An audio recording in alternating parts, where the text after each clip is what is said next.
मुंबई अहमदाबाद महामार्गावरील शिरसाड नाका येथे अज्ञात वाहनाच्या धडकेत एका 30 वर्षीय तरुणाचा मृत्यू झाला असल्याची घटना घडली आहे।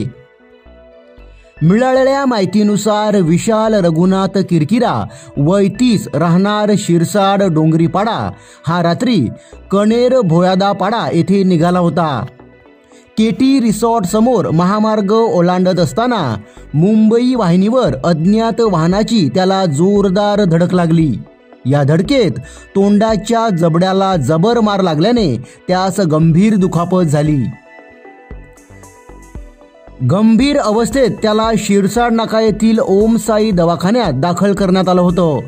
मात्र कानातून होणारा रक्तस्राव थांबत नसल्याने व गंभीर जखम असल्या कारणाने पुढील उपचारासाठी त्याला विरार येथील संजीवनी रुग्णालयात दाखल करण्यात आले होते। यावेळी उपचाराला साथ न दिल्याने त्याचा उपचारादरम्यान मृत्यू झाला। ही घटना बुधवारी रात्री 9च्या सुमारास शिरसाड नाका येथे घडली आहे। दरम्यान या घटनेची नोंद मांडवी पोलीस स्टेशनमध्ये करण्यात आली असून या घटनेचा अधिक तपास पोलीस करीत आहेत।